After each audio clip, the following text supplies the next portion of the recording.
Hey guys, welcome back to my channel. If you're new here, my name is Jenna, and today I'm going to be doing my 12-week pregnancy update. So this week's pregnancy update is going to be from weeks 9 to 12. I know I said I'd do weekly, but it's a lot different this time around. With my daughter's pregnancy, I was so free. My schedule was very free and open, and I always had a specific day I could film my updates. It was always right on the right week, and now I have a baby and we aren't living at our own house. So things are just getting in the way, and the days that I have a plan to film, I'll end up feeling gross, or the baby will not take a good nap, or something just gets in the way. So I'm really sorry that they haven't been weekly, but I'll try my best to get better at them as time goes on, especially once we move into our new house and I'll have a better schedule and everything. But today is going to be 12 weeks, so I just turned 13 weeks today, so finished 12 weeks, and we're gonna update from 9 to 12. So let's get started. First, let's go over the baby's statistics at 12 weeks. I haven't even been doing my measurements or anything, so I'm gonna have to find a tape measure for next week. But it has been, it's just been crazy, and it's been hard to keep up with updates and even how far along I am. I forget how far along I am, so let's just start with the bump like we did in all my other pregnancy updates. So the bump app is the app I use for pregnancy tracking, how big the baby is, what the development is at that point. And I also really like Baby Center, but I'll be reading from the bump. So at 12 weeks, baby is as big as a plum. It's around 2 inches and 0.49 ounces. So here's what baby sort of looks like at 12 weeks. I'll see if I can zoom out a little bit. Here's what baby looks like a little bit at 12 weeks. It's just so crazy that at 12 weeks, it is so clearly a baby, like a human, and it's amazing how God created everything to work out the way it does. Okay, this isn't really showing me what's going on at 12 weeks, so we're gonna skip over that part for now. Let's just get into the weekly update part now. So I'm gonna go rewind back to 9 weeks, and I'll just do it quick until the 12 week, because I know you clicked on this for 12 weeks. Especially if you are new here, I will get through the first weeks quicker. At 9 weeks, I started feeling a little bit better. I was really tired and the bloating was real. The bloating was intensified like crazy at week 9, especially at nighttime. But it looked like I was, pregnant, but it was just bloat. So that was not very comfortable. Insomnia was just normal. I mean, it's pretty common to be awake at random times in the night or have trouble falling asleep. I don't really have trouble falling asleep, but I do wake up randomly. Partly could be because I have another child, or it could be because I have to pee, or just, random things. But slight insomnia. I definitely got more of an appetite at 9 weeks. I didn't have as many food aversions. I'm gonna sneeze 1 second. Okay, I think it was just one. Like I said, I definitely had a bigger appetite at 9 weeks. Still not great, but I was not feeling sick about eating. For the first few weeks, I just couldn't even think about eating anything unless it was one specific thing that sounded good. So at 9 weeks, I started to feel like I could eat a little bit more. I still had some food aversions, but it was better than not wanting to eat at all. I randomly started getting the same pain I get when I ovulate at 9 weeks, and now it's been kind of ongoing, and I don't know what that's from. Sorry if I sound nasally. After I sneeze, I get so stuffed. So, yeah, I started getting that ovulation pain. It's not really cramping, it's just a dull ache in my low abdomen, and it felt just as if I was ovulating, so that was kind of weird, but it kind of comes and goes, so I'm not sure what that is, but yeah, that's it. I also had quite a bit of cramping at 9 weeks, which is not a fun symptom to have just because it makes me worry. But I know that cramping is normal, and I try to remember that whenever I'm feeling that way. I don't really remember this, but I wrote down definitely noticing cravings, which now that I read what the cravings were, I can kind of remember. But I don't remember it being a super needed craving, if that makes sense. It was just something that sounded good when everything else sounded bad. but those were Tootsie Rolls, chicken drumsticks, and Casey's Pizza, like the gas station Casey's Pizza, which, thinking about that is gross, but I never ended up getting the pizza, but I did get Tootsie Rolls and drumsticks. So, I'm kind of glad that Casey's Pizza one went away, because that probably wouldn't have been good for my stomach. Alright, 10 weeks, I don't really have too many symptoms. It was pretty much the same as 9 weeks.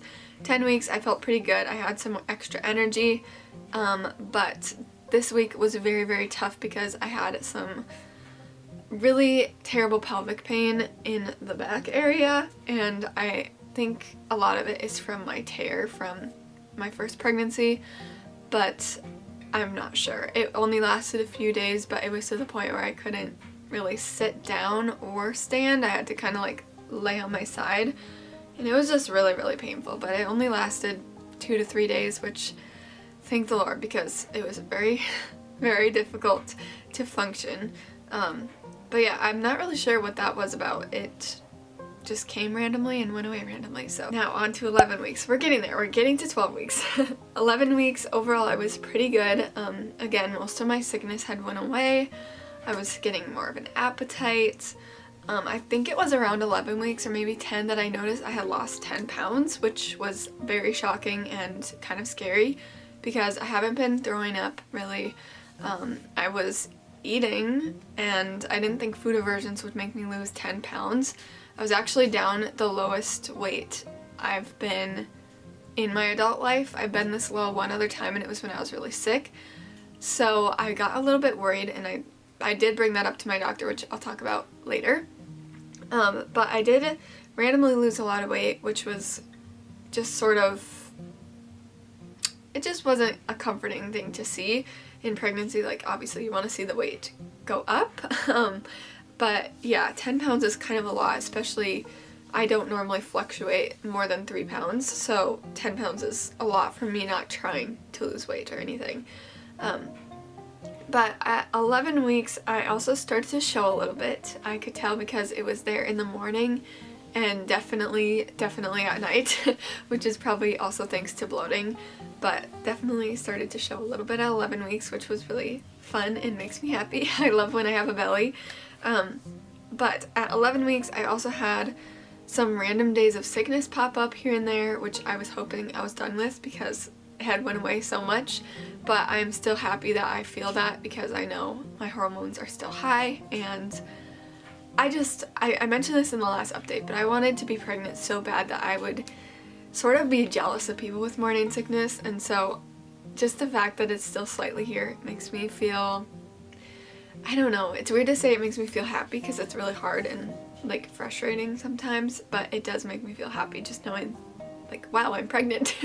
But yeah, so that's kind of weird. It's just random days and hours that I feel nauseous. Something a little bit alarming that happened was I spotted a little bit, and again, it's just not a fun thing to see, especially the last time this happened. I had a miscarriage, and it just, every little thing makes me extra worried, so the spotting was not something that I wanted to see, but it stopped very quickly and I didn't have any cramping, so yeah, I'm hoping that's the only time I'll have spotting because it stresses me out so bad, and I think, like, you understand, it's just not a fun thing to see.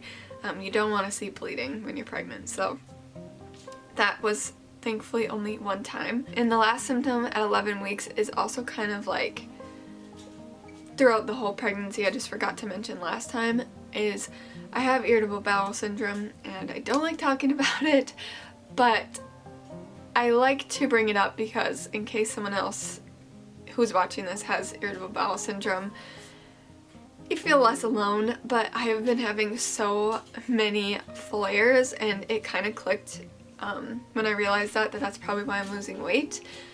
So it's just been really, really hard to manage.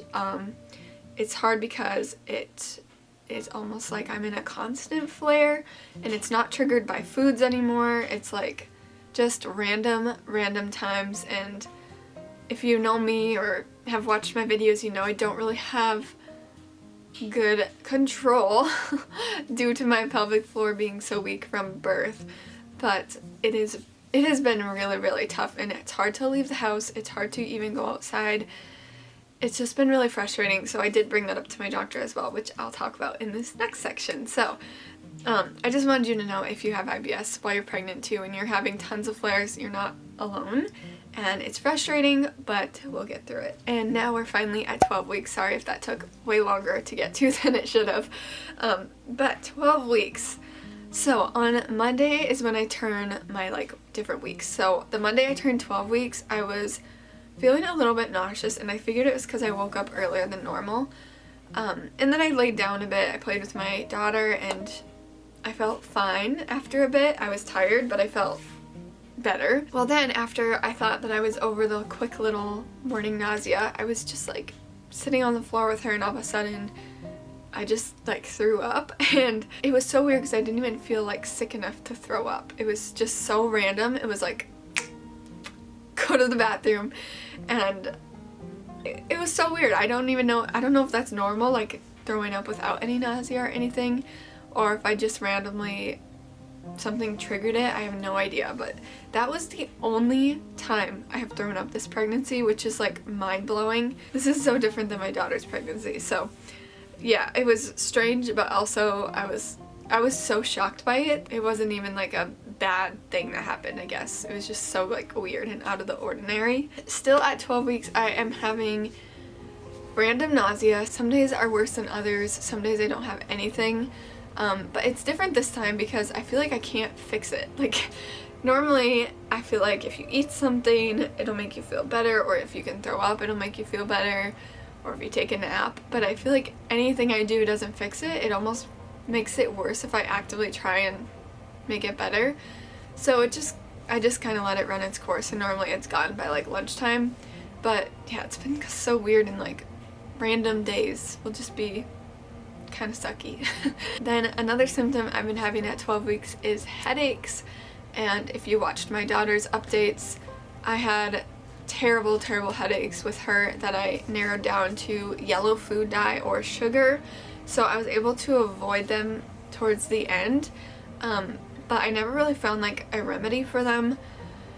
These headaches are different. They're more a pounding headache. The last ones are more in my neck, and these ones aren't as bad, where I can still function, can still do daily tasks, but they're just annoying.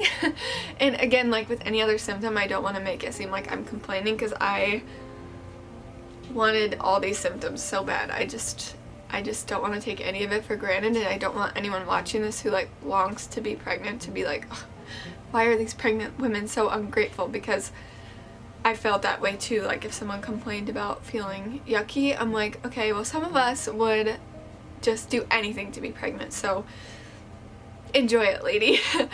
So yeah, I just wanted to make that really clear, that I am thankful even for the bad symptoms or uncomfortable symptoms. Sorry, I feel I am rushing, word vomiting everywhere, but I want to just get through this so you're not bored out of your mind. But I had my first real OB appointment on, let's see, it was Wednesday, so I was 12 weeks 2 days, I think. Yeah, 12 weeks 2 days. So at that appointment, if you don't know, the first OB appointment, you're gonna have a full physical, so you get a pap smear, pelvic exam, sometimes a breast exam, and they'll check your heart and things like that. And then they will also do the Doppler and see if they can hear baby's heartbeat. Sometimes at 12 weeks it is still a little bit too early to hear it on the Doppler, just because baby is so small and they have to point it directly at the heart.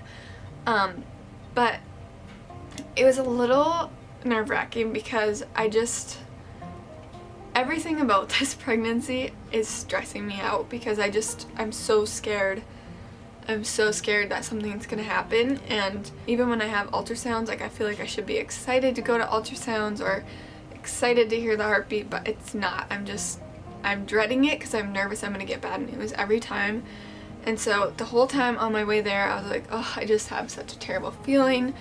I just really want the heartbeat to be heard. I don't want to even have to wait. I just wanted to find it right away. And when we did that, she couldn't find the heartbeat, and I was trying not to assume the worst immediately, but it was very disheartening because like with my daughter at 11 weeks, it was just like, put it on my belly, whoop, there the heartbeat was. It wasn't even like a search or anything. And I was like, I knew it, my feeling was right, something is wrong. And so she immediately called me in an ultrasound, or scheduled me an ultrasound, I don't know the correct terms, but they got me in right away to see what was going on. And we found the heartbeat right away on the ultrasound, and baby was wiggling around, sucking his or her thumb, and it was very, very comforting to see. It was very relieving. I didn't necessarily like assume the worst, but it's hard not to just have those thoughts, especially when I already had like a not good feeling about it going there. So I'm glad that we got an ultrasound, because I didn't get to see my daughter at this stage on the ultrasound. We only saw her when she was like a little tiny blimp, and then at 20 weeks for her anatomy scan. But I could not believe how formed my baby is at 12 weeks. Like, it's mind-blowing, and I just don't understand